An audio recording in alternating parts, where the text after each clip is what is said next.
Adaptations in of plants, ठीक है, in terrestrial mode. यानी हमने जो पढ़ा कि प्लांट्स जो है वो पहले जो है वो एक्वाटिक मोड में रहते थे, उसके बाद जो है उन्होंने दोनों जो है वो नेचर जो है ओबे की थी। कुछ प्लांट ऐसे हैं जो कि अभी भी जो है दोनों नेचर जो है यानी एम्बिशियस इन नेचर है, अभी डॉट का कंटिन्यू कर रहे हैं।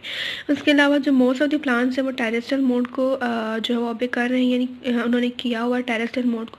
अब जबकि प्लांट ने जो वाटरी जब मोड था, तो वाटरी मोड में जो प्लांट की सर्वाइवल थी इतनी मुश्किल नहीं थी, क्योंकि हर चीज़ जो है उन्हें वाटर के अंदर सोल्यूशन फॉर्म में मिल रही थी। लेकिन जिस तरह से प्लांट ने टेरेस्ट्रियल मोड को की तरफ वो आए, ठीक है, तो उनकी अंदर जो है वो कुछ चेंजेस आना स्टार्ट हुए। उन्होंने कुछ अडॉप्ट किया अपने अंदर, ताकि वो टेरेस्ट्रियल मोड के अंदर जो है वो ईजीली सर्वाइव कर सकें। तो जब ये मोड हम पढ़ेंगे, अडॉप्टेशंस वगैरह हम पढ़ेंगे, उसके बाद जो है हम प्लांट की एक अच्छी डेफिनेशन बनाएंगे, जो कि अभी जो है प्लांट की एक्चुअल डेफिनेशन मानी जाती है, जो कि अलजी और प्लांट को आपस में जो है वो सेपरेट करती हैं। तो सबसे पहली जो अडाप्टेशन थी वो राइजोइड थी। जिस तरह मैंने आपको पहले बताया कि राइजोइड क्या होते हैं, राइजोइड जो है वो एक स्ट्रक्चर है जो कि प्लांट की थैलस बॉडी, यानी ये जो प्लांट है, ये प्लांट के लीव का पूरा स्ट्रक्चर है। प्लांट का जो लीव है उसके अंदर ये स्ट्रक्चर मौजूद है। इस पूरे स्ट्रक्चर को हम ला के बोलेंगे थैलस, ठीक है। उन थैलस के अंदर मल्टी लेयर्ड सेल जो है वो स्ट्रक्चर प्लांट का मौजूद होता है। उनके अंदर जो last layer of the cell, और उन लास्ट लेयर के अंदर हेयर लाइक स्ट्रक्चर्स जो है वो मौजूद होते हैं। Lower body of the thallus जो होती है उनके ऊपर जो है एक फ्लाइमेट लाइक या हेयर लाइक या फ्लाइमेट एक्सटेंशन होती है, जिन्हें हम क्या कहते हैं, जिन्हें हम राइजोइड कहते हैं। ये राइजोइड क्या करते हैं, ये राइजोइड प्लांट्स को जो है हेल्प करते हैं सॉइल से पानी को एब्जॉर्ब करने में। यानी सिंपली ये राइजोइड जो है प्लांट को एब्जॉर्प्शन ऑफ वाटर की एब्जॉर्प्शन फ्रॉम दी सॉइल जो किस तरह से की जाए, ये एब्जॉर्प्शन ऑफ सॉइल वाटर जो है वो करवाने में हेल्प करते हैं कौन से स्ट्रक्चर, राइजोइड, ठीक है। तो राइजोइड का काम ये है कि वाटर की एब्जॉर्प्शन करवाता है, क्योंकि टेरेस्ट्रियल मोड में सॉइल से वाटर एब्जॉर्ब करना जो है एक चैलेंज है। तो ये चैलेंज जो है पूरा करने में राइजोइड जो है प्लांट को हेल्पफुल होते हैं। दूसरी बात, अब जो वाटर जो है वो एब्जॉर्ब तो हो गया, अब इसे जो है वो कंजर्व कैसा किया जाए, यानी इसको जो है वो किस तरह से रिटेन किया जाए अंदर ही अंदर। प्लांट की किस तरह से जो है वो पानी जो है प्लांट के अंदर ही मौजूद होना चाहिए, ये किस तरह से जो है वो रखा जाए, तो ये भी एक बहुत बड़ा चैलेंज है। अब एब्जॉर्ब हमने राइजोइड के ज़रिए किया, अब कंजर्वेशन के ज़रिए, कंजर्वेशन के लिए भी प्लांट्स के अंदर एक स्ट्रक्चर मौजूद होता है, एक वैक्सी लेयर, जिसे हम बोल रहे थे क्यूटिकल।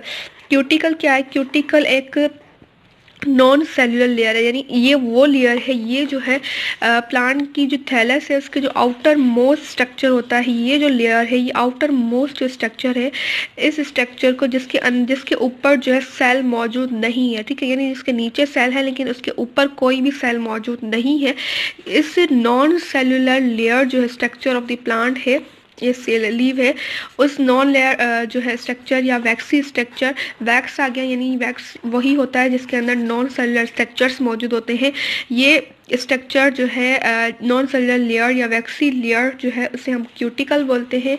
ये क्यूटिकल क्या होती है, ये क्यूटिकल हार्ड स्ट्रक्चर होता है। ये हार्ड स्ट्रक्चर क्या करता है, ये हार्ड स्ट्रक्चर प्लांट को जो है वो वाटर कंजर्वेशन में हेल्प करता है, ताकि प्लांट जो है अपना प्रोसेस जो है वो कंटिन्यू रख सकते हैं इन द ड्राइड कंडीशन, या किसी भी कंडीशन के अंदर प्लांट जो है वो अपनी जो लेयर है उससे पानी जो है वो बाहर ना निकाल सके, dry effect of the environment से बच सकें और पानी को कंजर्व करके अपने प्रोसेस जो है वो कंटिन्यू कर सकते हैं। तो ये प्लांट को जो है वो क्या करती है, हेल्प करती है कंजर्वेशन ऑफ द वाटर में, कौन, क्यूटिकल, ठीक है।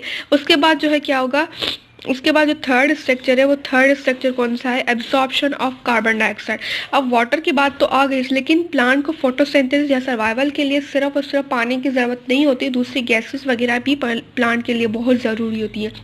तो उनमें से एक जो है वो गैस जो कि प्लांट को फोटोसिंथेसिस एंड सर्वाइवल दोनों में हेल्प करती है, जो कि कार्बन डाइऑक्साइड। अब कार्बन डाइऑक्साइड जो है एटमॉस्फेयर के अंदर मौजूद है। जब पहले प्लांट एक्वाटिक थे, एक्वाटिक इन्वायरमेंट के अंदर प्लांट के अंदर जो कार्बन डाइऑक्साइड थी वो डायरेक्टली वाटर के इन द फॉर्म ऑफ सोल्यूशन जो है मिल रही थी, लेकिन जो कि टेरेस्ट्रियल इन्वायरमेंट है, इस टेरेस्ट्रियल इन्वायरमेंट के अंदर जो कार्बन डाइऑक्साइड है उसको एब्जॉर्ब करना होता है, ये खुद ब खुद नहीं मिलती। इसको एब्जॉर्प्शन के लिए प्लांट के अंदर एक स्ट्रक्चर है जिससे हमने बोला था स्टोमेटा।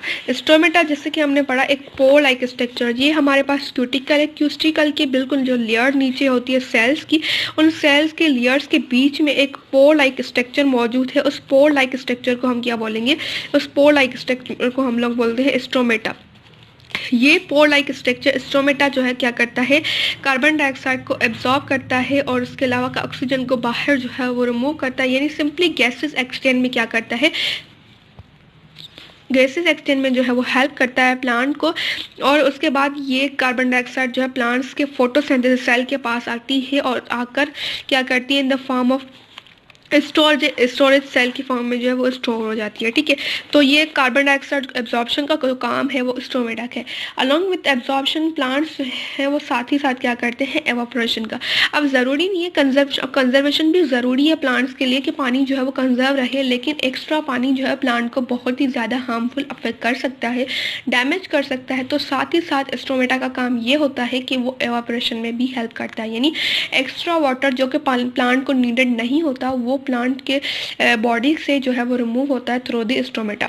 ठीक है, तो ये दो काम जो है वो स्टोमेटा के होते हैं। उसके बाद अगर हम हेटेरोगेमी की बात करें तो हेटेरोगेमी जो है वो स्ट्रक्चर है जो प्लांट को एक सक्सेसफुल लैंडेड प्लांट जो है वो बनाती है। सक्सेसफुल लैंडेड प्लांट किस तरह से बनाती है, जो कि क्या करती है, दो डिफरेंट गैमेट्स जो है प्रोड्यूस करती है, यानी फीमेल एंड मेल दोनों गैमेट्स जो है वो क्या करती है, दोनों गैमेट्स जो है वो प्लांट्स के अंदर प्रोड्यूस करती है, फीमेल एंड मेल, ताकि वो दोनों फर्टिलाइज करें और प्लांट्स जो है क्या करें, प्लांट्स जाके जो है वो इजीली जो है वो प्रोड्यूस कर सके और दूसरे प्लांट्स के अंदर कन्वर्ट हो सके। तो ये जो अडॉप्टेशन है ये बहुत ही बेसिक और सक्सेसफुल अडॉप्टेशन है जो कि प्लांट को लैंडेड प्लांट में जो है वो कंसीडर करती है। ठीक है, उसके बाद protection of the reproductive cells, इन किस तरह से रिप्रोडक्टिव सेल्स को प्रोटेक्ट किया गया।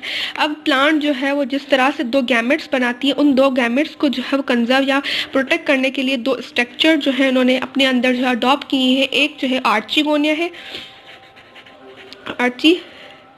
गोने, ये हर प्लांट के अंदर अलग अलग होते हैं। क्या होते हैं ये हम लोग अलग अलग प्लांट्स की अडॉप्टेशंस या अलग अलग प्लांट की साइकिल्स के अंदर पढ़ेंगे। आर्चिगोनिया वो स्ट्रक्चर है जो कि प्लांट की फीमेल जो है उससे प्रोटेक्ट करती है और दूसरा जो है एंथ्रेडिया है। ठीक है, एंथ्रेडिया वो स्ट्रक्चर है जो कि प्लांट के मेल को जो है वो प्रोटेक्ट करता है, मेल गैमेट को। ठीक है, उसके बाद जो है ये मेल जो है फीमेल के पास आता है, इन दोनों की फर्टिलाइजेशन आर्चिगोनिया के अंदर होती है। फिर आर्चिगोनिया के अंदर ही जो है एक स्ट्रक्चर मौजूद यानी एम्ब्रियो बनता है, जाइगोट बनता है, जाइगोट के बाद एम्ब्रियो बनता है। एम्ब्रियो में जो है वो जाकर एक नॉन रिप्रोडक्टिव सेल्स के अंदर जो है वो रिटेन हो जाता है। नॉन रिप्रोडक्टिव सेल स्ट्रक्चर होता है एक, जिसे हम क्या बोलते हैं, नॉन रिप्रोडक्टिव सेल स्ट्रक्चर होता है जिसे हम बोलते हैं जैकेट्स ऑफ स्टाइरल। ये नॉन रिप्रोडक्टिव प्रोटेक्टिव लेयर्स होती है जो प्लांट के एम्ब्रियो को जो है प्रोटेक्ट करती है जब तक वो जो है आगे जो है रिप्रोड्यूस ना कर सके, यानी प्लांट का embryo with in the parent जो है वो सेव होता है फ्रॉम दी हार्श इन्वायरमेंट। तो ये जो लास्ट पॉइंट थी ये बहुत ही इंपॉर्टेंट पॉइंट है प्लांट और अलजी को आप दोनों को सेपरेट करने के लिए। अब हम प्लांट की अगर डेफिनेशन बनाए तो किस तरह से इसकी डेफिनेशन बनेगी। प्लांट की डेफिनेशन अब बनेगी, plant is defined as multicellular. ठीक है, मल्टी सेल्यूलर होता है, उसके अलावा यूकैरियोटिक होता है, उसके अलावा जो है फोटोसिंथेटिक होता है,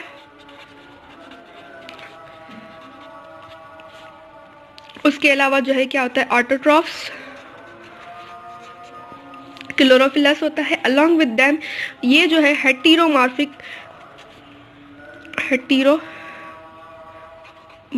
अल्टरनेशन ऑफ जनरेशन करता है, यानी इसके पास दो गैमेट्स मौजूद होते हैं। उसके अलावा हेटेरोमॉर्फिक अल्टरनेशन जनरेशन यानी स्पोरोफाइट गैमेटोफाइट के अंदर, गैमेटोफाइट जो है वो स्पोरोफाइट के अंदर कन्वर्ट होगा। दोनों की कन्वर्जन किस तरह से कन्वर्ट होगा वो हर प्लांट के अंदर अलग अलग पढ़ेंगे। ठीक है, उसके अलावा embryo retain in the parent's body, embryo retain in the parent body यानी जो कि हमने जैकेट ऑफ स्काइरल पढ़ा वो। ठीक है, तो ये प्लांट और अलजी के अंदर डिफरेंट है, बाकी सारा यहाँ तक जो है दोनों की डेफिनेशन से होगी। ये जो स्ट्रक्चर है ये अलजी के अंदर नहीं होता। ठीक है।